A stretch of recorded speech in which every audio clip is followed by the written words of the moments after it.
ஊழல், ஊரல், போதை. ஆனா சிவாஜி கணேசன் அவர்களே தோத்து போயிட்டாப்ல இந்த மகேஷ் பொய்யாமொழிக்கு முன்னாடி. ஃபர்ஸ்ட் அந்த கல்பிரிட் எஸ்பியை சஸ்பெண்ட் பண்ணுங்கய்யா. வர இருக்கின்ற 26 தேர்தல் திராவிட முன்னேற்ற கழகத்திற்கு இறுதி தேர்தலாக அமைய வேண்டும்.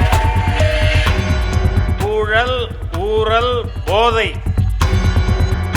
திராவிட முன்னேற்ற கழகம் என்றால் ஊழல், ஊழல் என்றால் திராவிட முன்னேற்ற கழகம். வர இருக்கின்ற 26 தேர்தல் திராவிட முன்னேற்ற கழகத்திற்கு இறுதி தேர்தலாக அமைய வேண்டும் என்கின்ற கோரிக்கை உங்கள் முன்பாக வைப்பதற்காக.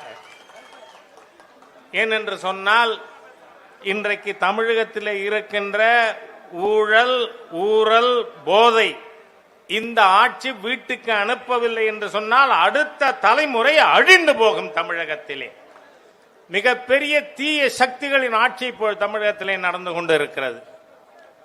நீங்க பாருங்க, நாம் ஊழலை பற்றி பல ஆண்டுகளாக திராவிட முன்னேற்ற கழகம் என்றால் ஊழல், ஊழல் என்றால் திராவிட முன்னேற்ற கழகம்.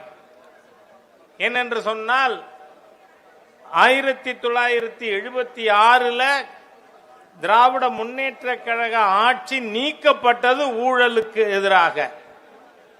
ஆகவே அந்த மாதிரி ஊழலை பற்றி பேசிக் கொண்டிருக்கும் பொழுது நீங்க பாத்தீங்கன்னா கள்ளக்குறிச்சியிலே 60க்கும் மேற்பட்ட தாய்மார்கள் தாலி இழந்த சம்பவம் கள்ளக்குறிச்சியிலே நடந்தது. ஆனால் அன்னைக்கு விரைய காணோம் நம்ம தமிழக முதலமைச்சர். இன்றைக்கு திடீர்னு கரூருக்கு விரையறாராம்.